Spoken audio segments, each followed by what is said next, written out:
Well, more than 13 hours after a major outage, Optus has only just confirmed that all services have now been restored and customers should be back online. Let's bring in tech expert Trevor Long. Trevor, this has been a big day for you as well covering this. Thank you so much for your time. What actually happened? Optus hasn't really told us. That's the biggest problem, Sharri. The Optus announcements, every release they've made tells us nothing about what happened. It tells us they're sorry, but it doesn't tell us what has happened. And what that causes is massive speculation. There's speculation of power outages. There's speculation of upgrades to equipment that went wrong. There's speculations of a simple equipment failure. We don't know. And so for every hour that Optus fails to give us some indication of what happened, we're just going to speculate more, and that's bad for Optus. Look, you've said today that this is the biggest telecommunications outage in Australian history. This is clearly major, 10.2 million people affected.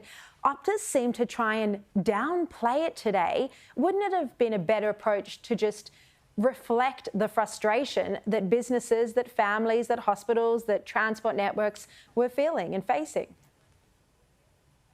Spot on. They absolutely missed the mark here, and they should have learned from the data breach last year. They needed to come out early. They needed to be sorry. They needed to talk openly to the public and not hide for 7 or 8 hours like they did. So unfortunately, that lack of communication with their customers is exactly what is upsetting customers now and literally driving them to other telcos. We've already seen people queuing up for other SIM cards. We've seen people go to online websites like Airtasker getting other people to bring them new SIM cards because they didn't have time. It's difficult to deal with not having any connectivity in your business, let alone your home. And I don't know how they recover from that because they handled it very badly.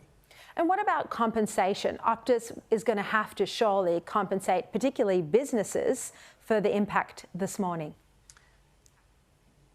Let's remember, they didn't compensate anyone over the data breach, over loss of data, because the CEO, Kelly Bayer-Rosmarin, continued to say no one was actually affected, despite the fact that 10 million people's details were stolen. So a compensation here for businesses must be in the line with the losses today. If you couldn't accept payments today other than cash, you lost money. So Optus needs to have some responsibility in that. But for the average user, I don't see you getting much more than, a small discount on your monthly bill or perhaps a free data weekend or something like that, which it got precedent. Telstra did the same thing several years ago. They have to come out tomorrow with a public announcement for their customers as a measure of their sorrow.